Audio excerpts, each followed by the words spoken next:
Breaking news, everybody. Here's some major news about the fourth stimulus check. So be sure to stay until the end of this video. What effect do you think having not passed these bills had on Tuesday's election results? Well, let me say it in a different way. I think that getting the job done, producing results for the American people is always very positive. Each election is different. As you know, I was former party chair, and I always know, let's look down into the numbers and see what it is. But I do think as the American people learn more about what we are doing in this legislation for families, for children, for women in the workforce, to save our planet and the rest, it will be very positive. You can't deny that it would be very positive. Do you think Democrats were penalized for having not gotten these things done?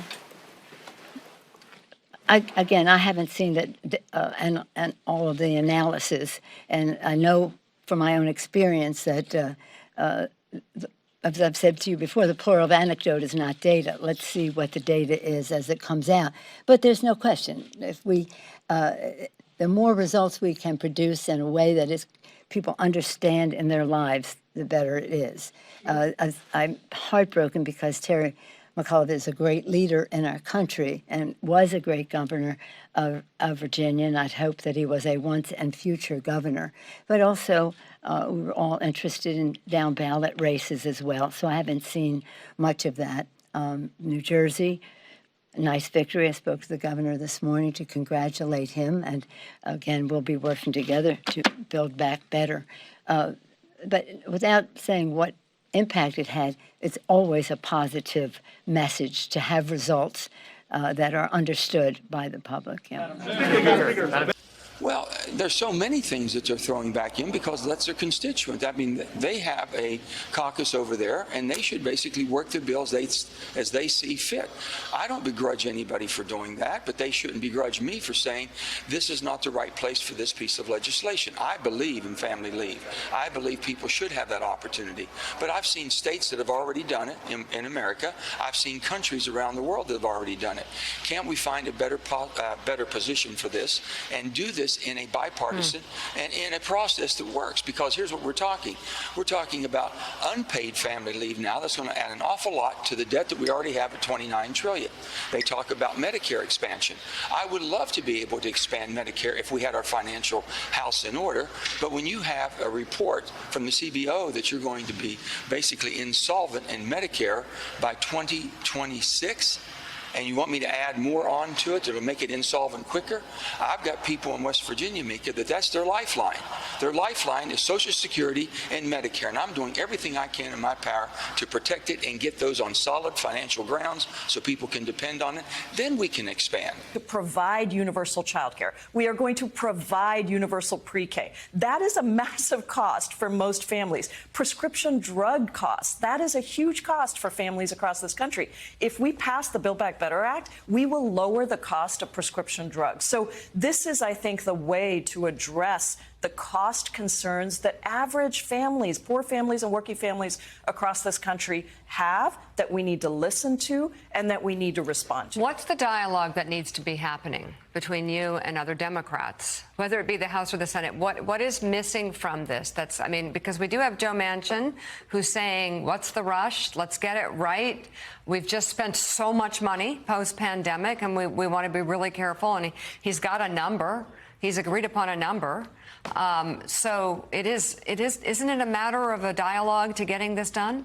And who is it with? We're going to pass it in the House. I mean, we're going to pass both bills in the House because now it was 96% of Democrats agreed, and there were 4% we needed to get on board. We spent the last month negotiating that 4%. Now I believe we have the votes to get these two bills through the House and then push it over to the Senate. And Mika, it's 99% now and one person, and hopefully the senator will come on board. And I do trust the president that he's had these discussions. He has been doing a phenomenal job. President Biden has been leading us through the most difficult time in our country's history, including a near coup attempt on January 6th, and people who still believe that President Biden is not the legitimately elected president. So let's just do what we can to emerge. I have faith in democracy. I have faith in the president, and I have faith in our ability to deliver both bills out of the House, and that the Senate will get 51 votes there. All right, Chair of the Congressional Progressive Caucus, Congresswoman Pramila Jayapal, thank you very much for being on the show this morning. Good to see you. Hey, thanks so much for watching our YouTube channel. You can follow up on today's top stories and breaking news, or catch up on your favorite MSNBC shows all in one place. Download the NBC News app today.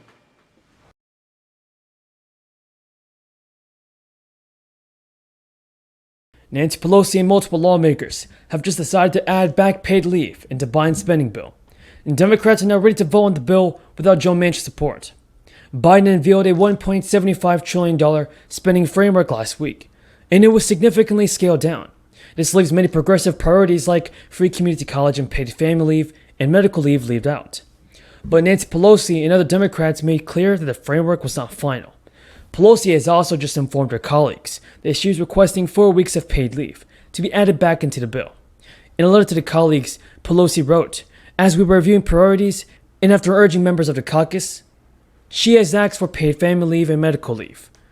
Everybody, what do you think about Nancy Pelosi? Tell me in the comments below.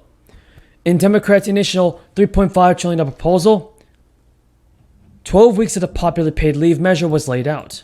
Pelosi also indicated last week that she still wanted to see paid leave in the final version of the bill, and now paid leave is back.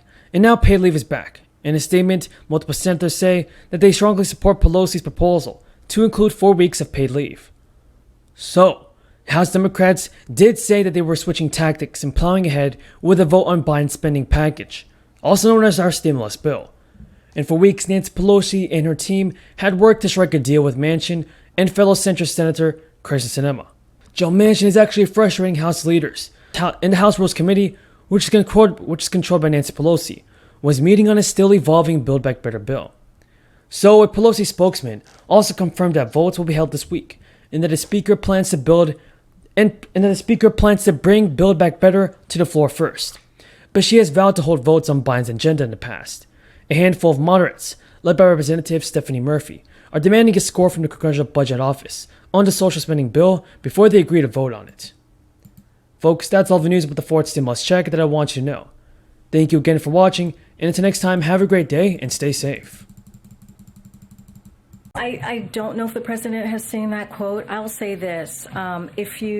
It's been reported, the way that we see it, one of the best arguments for the Build Back Better Act is that 17 Nobel Prize winners in economics agree that it will reduce inflationary pressures. I mean, that is incredibly important, especially in the moment that we are currently dealing with this pandemic and trying to get this on the other side of that. The Wall Street Analytics from Moody's said the same, and they just put out another analysis today with the Build Back Better framework that the president put out. And so, again, Build Back Better, as we have said, is fully paid for and will even reduce the deficit over the long term. So we cannot wait. We have to move forward. We have to get this done for the American people. We have to make sure that we